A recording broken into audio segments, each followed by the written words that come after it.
आ जाइए, देखिए एड्डापाडी सीट से पलानीस्वामी इस वक्त आगे चल रहे हैं। डीएमके के काशी सी पीछे चलते हुए यहां से नजर आ रहे हैं। केरलम की 67 सीटों पर इस वक्त रुझान सामने आ चुके हैं और तमिलनाडु की 58 सीटों पर 39 पर डीएमके लीड कर रही है, 14 पर अन्ना द्रमुक लीड कर रही है। टीवी के पुडुचेरी में भी क्योंकि किस्मत आजमा रहे थे अभी, हालांकि वहां पर तो वो शून्य में है इस वक्त, लेकिन यूडीएफ एलडीएफ 30 और 34, ये केरलम की तस्वीर इस वक्त हम आपको दिखा रहे हैं। और इसके साथ ही 118 सीटें जहां पश्चिम बंगाल की 61 सीट पर बीजेपी लीड कर रही है। जोरहाट में इस वक्त कांग्रेस आगे चल रही है। Jorhat again very important seat, और वहां से गौरव गोगोई आगे चल रहे हैं। Gaurav Gogoi one of the faces in Assam for Congress. He was the only face left in Assam for Congress. और इम्पोर्टेंट बात यह है कि अगर किस्मत आजमाते और अच्छी होता सब तैयारी तो शायद ये सीएम बनते, लेकिन उनका अगर हार जाना, पीछे चलना, इसलिए अभी वो आगे चल रहे, बहुत इंपॉर्टेंट बात है। हार जाना कहीं ना कहीं असम में कांग्रेस का खत्म होने की शुरुआत होगी अगर ऐसा होगा, लेकिन फिलहाल वो आगे चल रहे हैं। कांग्रेस के लिए थोड़ी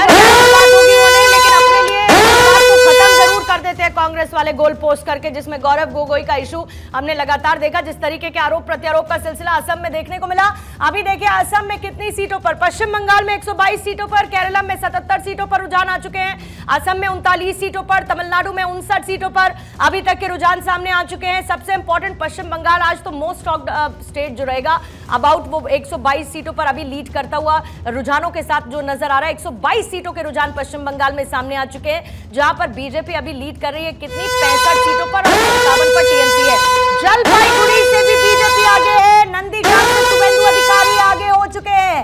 आगे पीछे की दौड़ ये चलती हुई नजर आएगी और फिर उसके बाद एक विराम लगेगा, विराम आएगा नतीजों के साथ। मोथाबाड़ी से टीएमसी इस वक्त आगे चल रही है, नंदीग्राम से शुभेंदु अधिकारी आगे है, सुजापुर से टीएमसी आगे चल रही है, लीड लेती हुई इस वक्त नजर आ रही है। और देखिए पश्चिम बंगाल विधानसभा चुनाव में 65 पर बीजेपी लीड कर रही है, 57 पर टीएमसी। कांग्रेस और अन्य का खाता नहीं खुला। और ये हावड़ा ब्रिज अपने आप में वो तस्वीर, प्रधानमंत्री की तस्वीरों को दिखाती और एक फॉर्चुनेट कहते हैं। सबसे बड़ी बात, बीजेपी ने वो सब कुछ पश्चिम बंगाल के चुनाव में किया जिसके साथ ममता बनर्जी बाहरी होने का उन्हें टैग करती थी, चाहे वो मच्छी हो और चाहे वहां की संस्कृति से जुड़ाव और वहां की इन पर्टिकुलर स्पॉट्स पर प्रधानमंत्री नरेंद्र मोदी की मौजूदगी। आखिरी शॉट ये था कि उन्होंने बंगाल में अपना संदेश दे दिया बंगाली भाषा में। दूसरा था कि उन्होंने फुटबॉल खेल लिया, चाहे बगल के पड़ोसी राज्य से खेला हो, लेकिन हर वो चीज की। अच्छा, सबसे इंपॉर्टेंट बात ये की जो पिछली बार की गलतियां थी,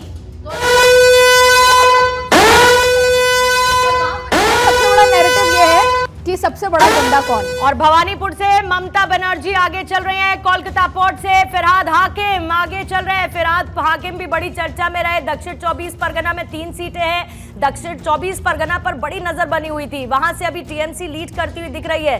तिरुचिरापल्ली से विजय पीछे चल रहे हैं तमिलनाडु की, अब विजय का पीछे चलना। तिरुचिरापल्ली से वहां पर अभी देखते हैं आगे क्या किस तरीके की तस्वीर बदलती है, क्योंकि चेहरा है टीवी के वो, और ऐसे में अभी फिलहाल तो वो पीछे चल रहे हैं। लेकिन इधर ममता बनर्जी आगे चल रही है, उधर नंदीग्राम से शुभेंदु अधिकारी आगे चल रहे हैं, कोलकाता पोर्ट से फिरहाद हाकिम इस वक्त आगे चल रहे हैं, और साथ ही ममता बनर्जी भवानीपुर से आगे चल रहे हैं।